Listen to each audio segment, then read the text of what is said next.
"Doc, I bent down and I threw out my back." It's a common call that I get or a text that I get from patients and friends. What do I do? So we're going to kind of go into that. What do we do for the first 24 hours after we have some sudden onset of back pain? The first thing we usually talk about is ice or heat. We want to try to get something else in to numb that area up. I like ice.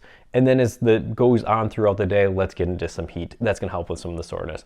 We're typically not going to have a huge impact on what's actually happening at this cellular or vascular level. The body's pretty thick, so to think that these things are going to penetrate 3 to 4 inches down and into the spine through our core, I don't think it's kind of like grabbing at hairs on that one. But it is important to like get comfortable. The other one is walk.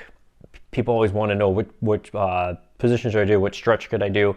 Well, it's kind of hard without getting an assessment to see if there's any nerve tension, if there's any other things going on. So some of these other positions that you get into where you start stretching hamstrings or quads too early, it can have an impact on that nerve pathway and the way that those nerves get stretched. So now we can start ending up from just having an acute low back pain episode to actually having some neuritis or other nerve pain that was just caused by some stretching because something's obstructing through the back, typically inflammation.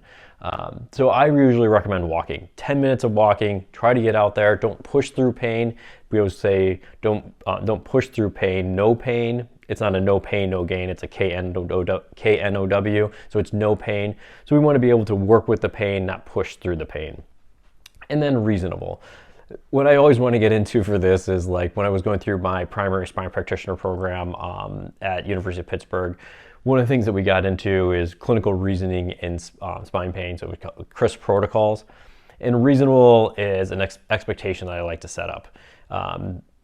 Let's not get into acute imaging. Pain doesn't always recognize on how much tissue damage is done. Pain is a way of making us to stop doing things so we don't get ourselves into further injuries. So we want to end up with, when it comes to any of our NSAIDs, use reasonable caution with those, and even with Tylenol. Use those things as expected, as directed on labels. Let's not go through other things. Imaging usually isn't typically necessary right off the bat unless there was some sort of trauma, car accidents, falling out of a window, jumping in a pool, those type of things. Those do need to have some sort of imaging up front. So let's get reasonable about this.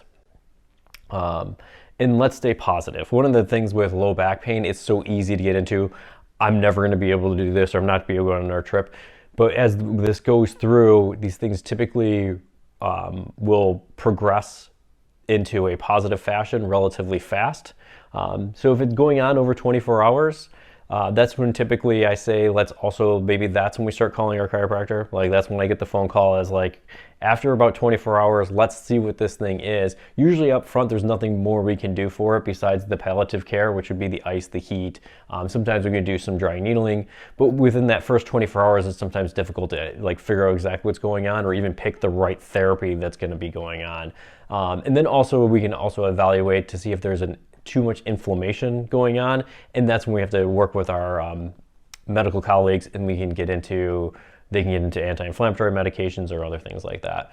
So it's important to have a team, and that's what we have at MMT, is that I'm able to have a coordinated care with other providers.